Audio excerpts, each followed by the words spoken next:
भारत के संविधान सभा ने 75 साल हो रहे हैं संविधान के, बहुत विस्तार से चर्चा की है इस विषय पे।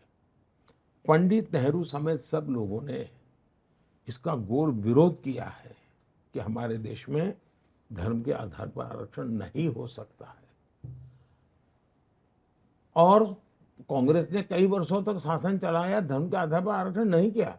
लेकिन अब उनको राजनीतिक अस्तित्व के लिए, क्योंकि उनको लग रहा है कि सबसे ज्यादा एससी एमएलए किसके, बीजेपी के, सबसे ज्यादा एससी एमपी किसके, बीजेपी के, सबसे ज्यादा एसटी एमएलए एमपी किसके, बीजेपी के, सबसे ज्यादा ओबीसी एमपी एमएलए किसके, बीजेपी के।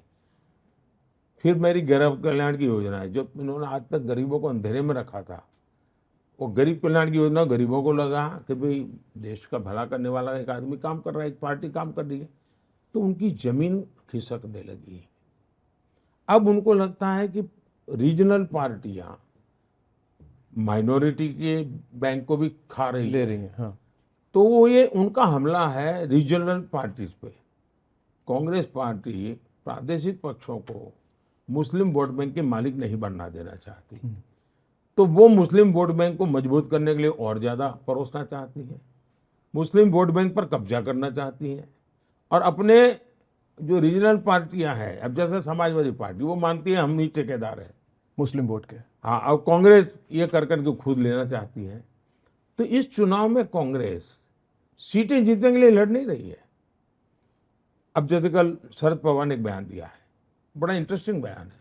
बारामती के चुनाव संपन्न हुए और शरद राव ये कहे कि अब समय आ गया है कि रीजनल पार्टियों ने कांग्रेस के साथ मर्ज कर देना चाहिए, क्योंकि हमारी आइडियोलॉजी में ज़्यादा फर्क नहीं है।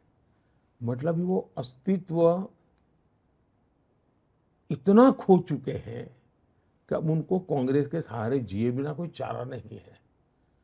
इसका मतलब हुआ कि ये जो खेल चल रहा है वो ऑपोजिशन की स्पेस को कांग्रेस सबसे ज्यादा एक्वायर करना चाहती है, और इसलिए इनका ये, और उसमें धर्म के आधार पर आरक्षण ये सबसे खतरनाक है जी।